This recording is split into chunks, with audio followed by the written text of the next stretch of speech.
बिस्मिल्लाहिर्रहमानिर्रहीम, अस्सलाम वालेकुम। मैं हूं अब्दुल कादिर और आप देख रहे हैं आपका अपना यूट्यूब चैनल। आज तारीख है 21 जुलाई और दिन है मंगल का। मंगल के दिन चूँकि वफाकी काबीना का इजलास होता है, तो आज भी मैं ये इजलास ही कवर करके सीधा यहाँ पे आया हूँ और बहुत सी ज़बरदस्त इनसाइड इन्फॉर्मेशन है।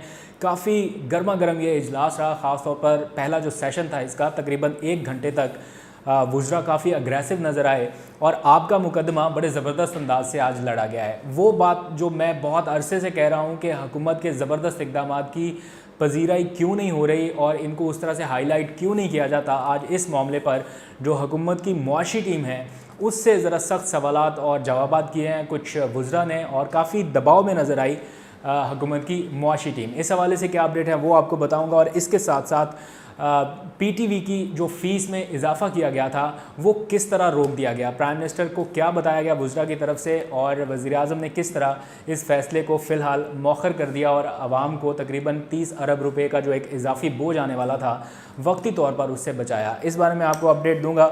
इसके अलावा आज वज़ीर-ए-आज़म ने इजलास के दौरान बताया है 4 वजारतों के बारे में जिनकी कारकर्दगी दीगर वजारतों की निस्बत अच्छी रही है, उनकी खुलकर तारीफ़ हुई है। कौन कौन सी वजारतें हैं इस बारे में भी बात करेंगे और सबसे पहले एक बहुत ही ज़बरदस्त और पॉजिटिव ख़बर पाकिस्तान के लिए 4 आलमी इदारे हैं उनकी जानिब से वज़ीर-ए-आज़म इमरान खान को एक ख़त लिखा गया है और इस ख़त में उन्हें ग्लोबल लीडर के तौर पर तस्लीम किया गया है। और भी काफ़ी कुछ लिखा है, इसकी तफसील में भी आपको बताता हूँ। माहौलियात से मुतालिक जो वज़ीर-ए-आज़म के हालिया इक़दाम रहे हैं, ग्रीन जॉब्स के लिए हों या बिलियन ट्री सुनामी मुहिम हो या जो भी आने वाले दिनों में होते रहते हैं, अभी पिछले 2 दिन पहले भी कुछ शजरकारी मुहिम शुरू की वज़ीर-ए-आज़म ने, तो इनका एतराफ़ करते हुए दुनिया की 4 बड़ी आलमी तंजीमों ने जो अमेरिका, फ़्रांस, पेरिस और एक आध कोई और मुल्क है, उनके जो तंजीमों के नुमाइंदे हैं उन्होंने मुश्तरका तौर पर एक ख़त लिखा है और इस ख़त में कहा गया है कि वज़ीर-ए-आज़म इमरान खान ग्लोबल लीडर के तौर पर सामने आए हैं और माहौलियाती चैलेंजेस से निपटने के लिए इनके जो इक़दाम हैं वो दूसरे ममालिक के लिए और आलमी रहनुमाओं के लिए मशअल राह हैं। इस ख़त में ये ज़िक्र किया गया है कि वज़ीर-ए-आज़म का जो तरीक़ाकार है, जो विज़न है या दूरअंदेशी है माहौलियाती मामलात को लेकर, इससे न्यू इकॉनमी की बुनियाद रखी गई है जो पहले दूसरे ममालिक में ये फार्मूला नहीं था। आपको वज़ीर-ए-आज़म से, हुकूमत से इख्तलाफ हो या ना हो, लेकिन जहाँ पर पाकिस्तान की इज़्ज़त की बात आए, पाकिस्तान के रहनुमाओं के हवाले से, तो ये हमारे लिए एक एज़ाज़ की बात है कि आलमी सतह पर 1 नहीं, 2 नहीं, 3 नहीं, 4 ममालिक पाकिस्तान की तारीफ़ के लिए एक लंबा चौड़ा लेटर लिख रहे हैं। अब बढ़ते हैं काबीना इजलास की मामूल की कार्रवाई के हवाले से। आज इस काबीना के इजलास में वो बात हुई है जो बहुत पहले होनी चाहिए थी और इसका ज़िक्र मैं आपसे हमेशा करते रहा हूँ कि अच्छे और पॉजिटिव इक़दामात को उस तरह से हाईलाइट ही नहीं किया जाता और खाम-खा के जो मामलात हैं उनमें कैबिनेट उलझ जाती है। आज यही केस जो है वो 3-4 वुज़रा ने इजलास शुरू होते ही पेश किया। उनमें सर फ़हरिस्त थे वफाकी वज़ीर फैसल वाडा, फिर मुराद सईद, फिर फवाद चौधरी और शीरी मज़ारी। बात शुरू हुई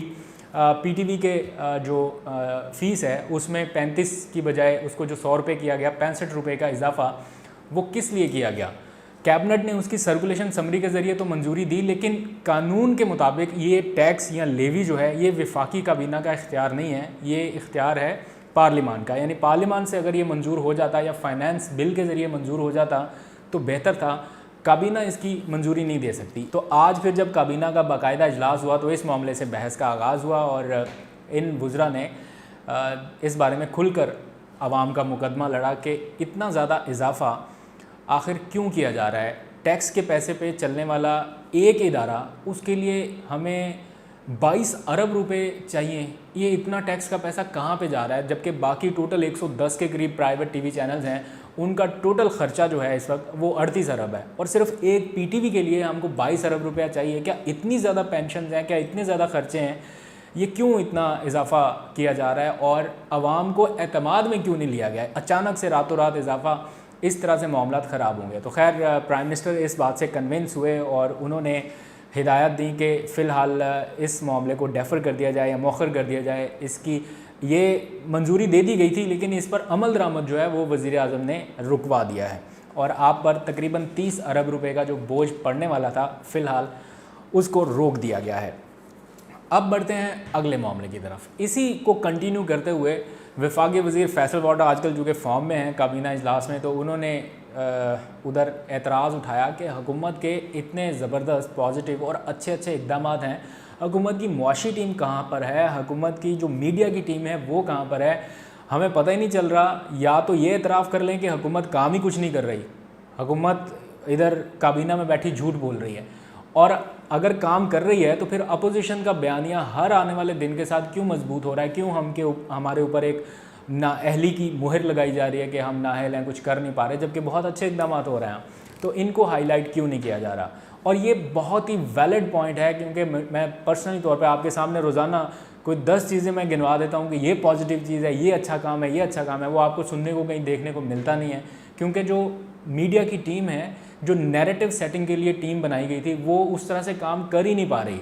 मैंने 2 दिन पहले आपको ब्लू इकोनॉमी का बताया, tens of billions of dollars की वो गेम है, यानी पाकिस्तान की जो बहरी ख़जाने हैं वहाँ तक रसाई हो रही है।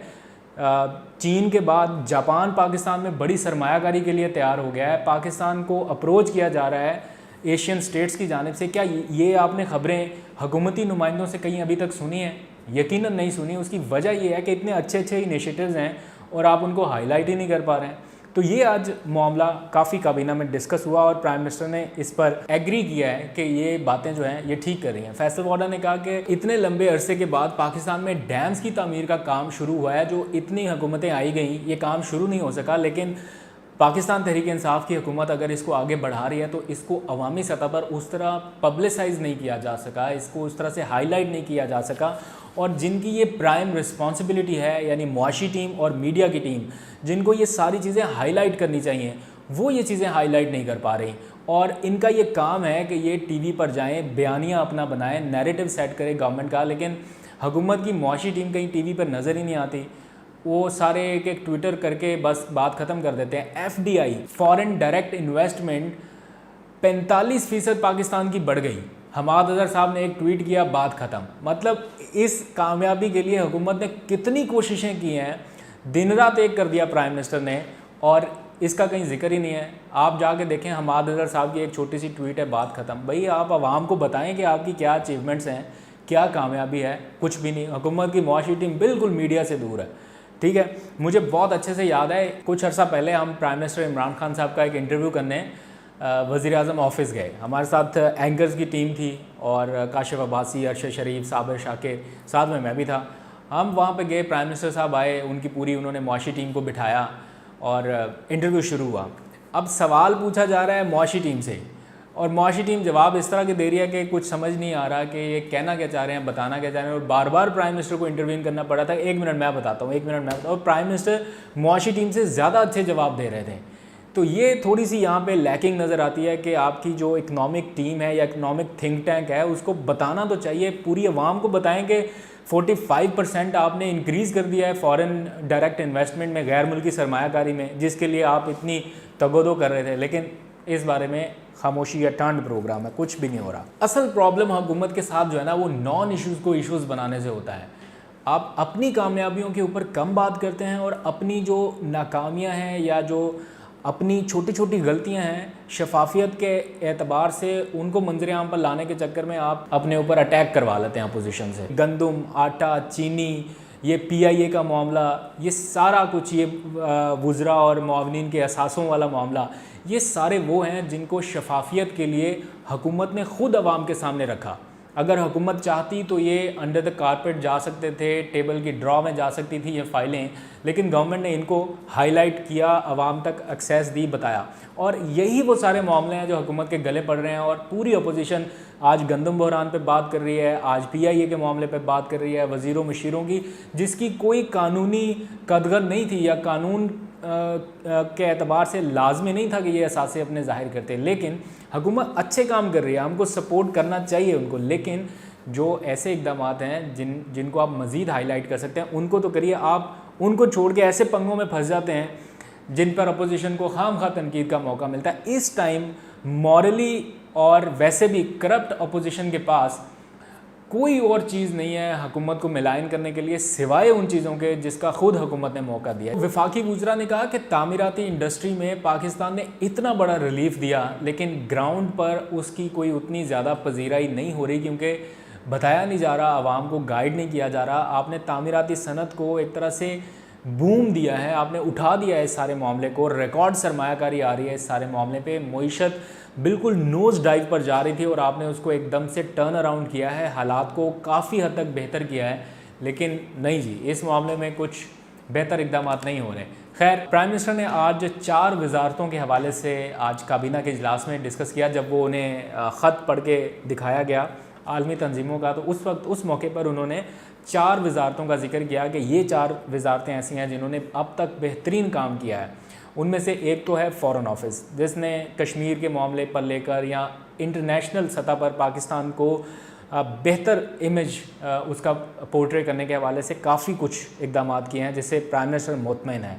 आप लोग इख्तलाफ कर सकते हैं, लेकिन माजी की निस्बत काफ़ी अच्छी इंगेजमेंट्स रही हैं फ़ॉरेन ऑफिस के लेवल तक। इसके बाद दूसरे नंबर पर प्राइम मिनिस्टर खुश हैं वजारत आबी वसाइल यानी फैसल वाडा साहब की वजारत से, जिसमें अब डैम बनना शुरू हुए हैं या उनकी तामीर पर काम तेज़ हुआ है। टेलीमीटर्स का जो तनसीब का मामला था, एक डिस्प्यूट था सूबों के दरमियान बहुत लंबे अरसे से, वो हल होने की तरफ चला गया है। तो कुछ इकदाम उनकी तरफ से पॉजिटिव हुए हैं, इस पर खुश हैं।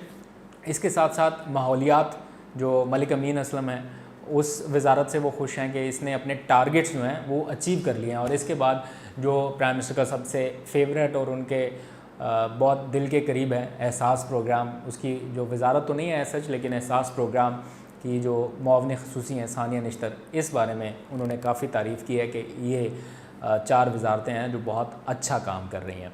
अब तक के लिए इतना ही, और भी कुछ तफसीलात हैं मैं कल आपके साथ शेयर करूंगा। पाकिस्तान का 10 साल का मंसूबा क्या है, मैं इसके ऊपर आज भी बात करना चाह रहा था, लेकिन आज कैबिनेट का सेशन आ गया तो इसलिए बात नहीं कर सका। बहुत ही ज़बरदस्त इन्फॉर्मेशन है कि 10 साल बाद पाकिस्तान कहाँ पर खड़ा होने जा रहा है या क्या प्लानिंग की जा रही है। इस हवाले से तफसीलात मैं कोशिश करूँगा कल आपके साथ शेयर करूँगा। अपना और अपने आसपास के लोगों का बहुत सा ख्याल रखिएगा। मुझे दीजिए इजाज़त। अल्लाह हाफ़िज़।